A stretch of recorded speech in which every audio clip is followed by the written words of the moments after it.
हिंदू शक्ति वाहिनी के राष्ट्रीय अध्यक्ष प्रदीप गुप्ता जी हैं और इनसे हम बात करेंगे कुंभ को लेकर, क्योंकि इन्होंने भी आस्था की डुबकी प्रयागराज में जाकर लगाए हैं। प्रदीप जी, क्या मानते हैं, आस्था की डुबकी आप लगा कर रहे हैं, राजनीतिक सियासत तेज हो चुका है कुंभ को लेकर, लगातार विपक्ष सवाल भी पूछ रहा है, इसको लेकर क्या कहेंगे आप? देखिए, पहले तो मैं आपको धन्यवाद देना चाहूँगा कि आपने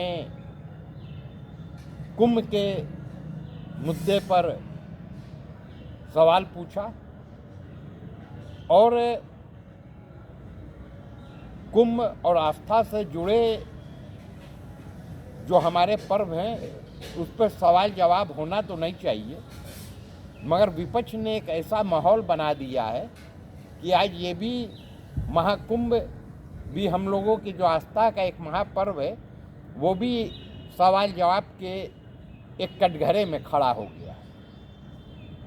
तो मैं पूछना चाहता हूँ विपक्ष के उन लोगों से और हिंदू विरोधी उन ताकतों से जो कुंभ की व्यवस्था पर सवाल उठा रहे हैं, वो जा कर के कुंभ में देखें कि 30-30 घंटे 32-32 घंटे पुलिस प्रशासन के लोग वहाँ पर तैनात हैं, अपने भोजन पानी के सोने जागने की चिंता को छोड़ करके वहाँ श्रद्धालुओं की सेवा में लगे हुए हैं और इतने बड़े आयोजन में जिसमें कई करोड़ लोगों ने डुबकी लगाया, स्नान किया और महाकुंभ के पुण्य का लाभ लिया,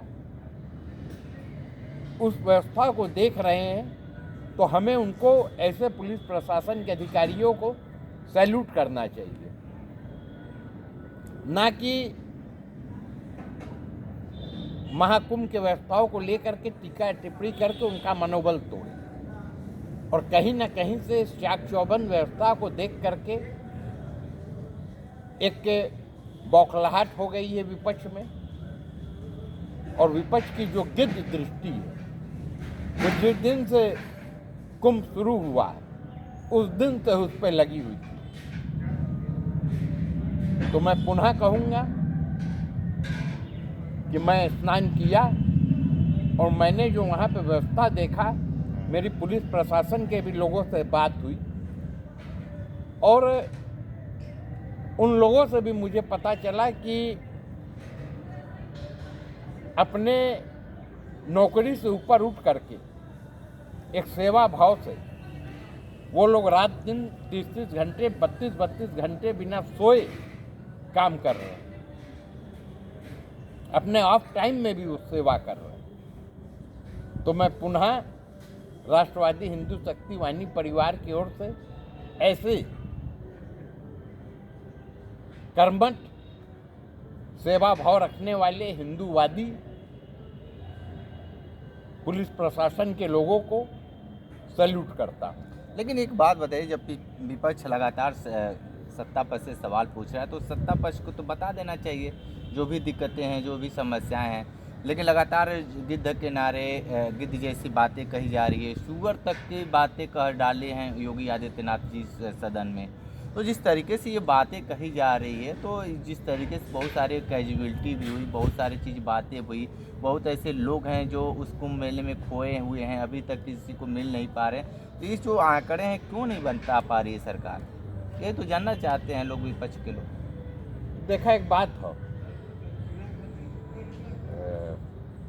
पत्रकार जी, अब हम तो हैं बनारसी भाषा में जवाब देते, चैनल भी हो कांडी बनारसी, जब चलत बर्धा के डंडा करबा तो थोड़ा एहर ओहर मरबे कर।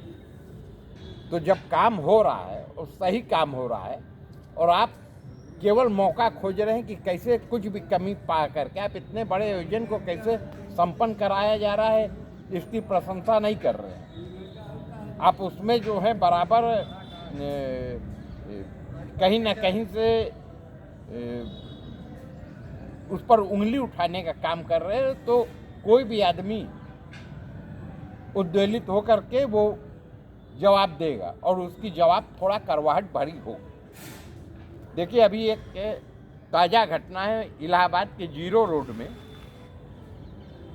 विपक्ष वालों ने खूब प्रचारित किया कि वो एक कोई सज्जन थे कि वो मर गए और ऐसा हो गया वैसा हो गया, खूब प्रचारित किया, लाश गायब हो गई।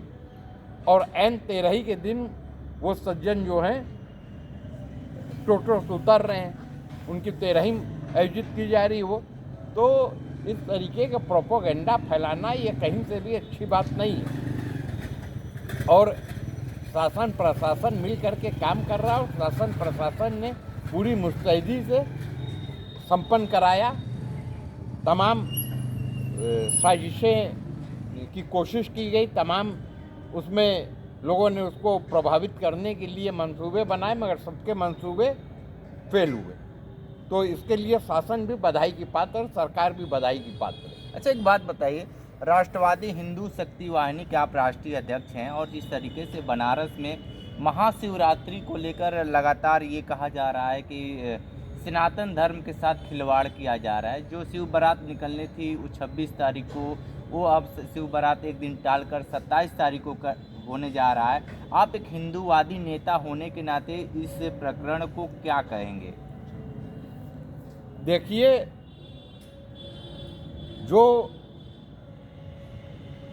उलट प्रवाह कुंभ का, भीड़ का उलट प्रवास जो आ रहा है, पलट प्रवाह, और जिस तरीके से जो दर्शनार्थी हैं, जो देश ही नहीं विश्व से आए हैं स्नानार्थी कुंभ में, वो बाद में बाबा भोलेनाथ की, काशी विश्वनाथ जी की नगरी में भी दर्शन करते हैं। और जो एक भीड़ का दबाव काशी पर बना है, तो उसको देखते हुए और कहीं ना कहीं से हिंदू जनमानस की सुविधा के लिए कि हमारे बाबा भोलेनाथ की नगरी में आकर के कोई भी बाबा भोलेनाथ के दर्शन से वर्चित ना हो, तो भीड़ के दबाव को देखते हुए 26 के जगह 27 को शिव बारात निकल रहा। और एक चीज़ और मैं बता देना चाहता हूँ कि हम लोग जो भी त्यौहार मनाते हैं, चाहे होली हो, दिवाली हो, या जो भी हमारे त्यौहार है, वो कहीं ना कहीं से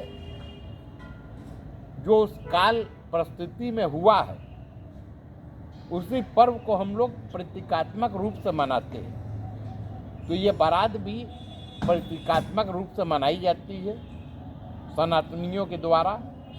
और बाबा भोलेनाथ की नगरी चूँकि काशी है, नहीं, एक बात है आपकी काट रहे हैं, लेकिन यही जो बातें आप बता रहे हैं प्रतीक के द्वारा आप बता रहे हैं, लेकिन जिस तरीके से प्रयागराज में उतनी बड़ी घटना घटी और वहाँ पे जो शाही स्नान जब नहीं रुका, उतना बड़ा कैजुअलिटी होने के बाद भी, तो एक छोटा सा बहुत बड़ा आयोजन तो होता नहीं है जिसमें बहुत 20-25-50 हज़ार लोग आते थे शामिल होने।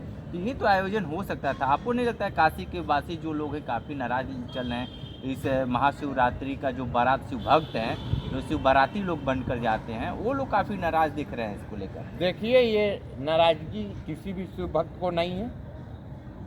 सब समय काल और परिस्थिति को जान रहे हैं कि ये कहीं ना कहीं से जो ऐसी ताकतें निगाह गड़बड़ाई लगाए हुए हैं कि कहीं ना कहीं अनहोनी हो, तो उसको बचाने के लिए 26 के जगह 27 किया गया। इसका राजनीति से कोई लेना देना नहीं है। शिव बारात समिति के जो अध्यक्ष हैं दिलीप सिंह, वो भी गैर राजनीतिक व्यक्ति हैं। तो कहीं ना कहीं से शिव बारात को राजनीति के दायरे में खींचना, उसकी आलोचना करना, यही गलत है।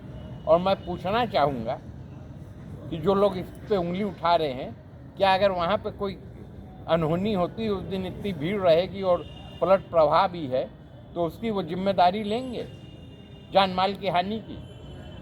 वो तो मौका खोज रहे हैं कि किसी तरीके से काशी में भी कुछ हो जाए ताकि उनको राजनीति करने का, नेतागिरी करने का मौका मिल जाए।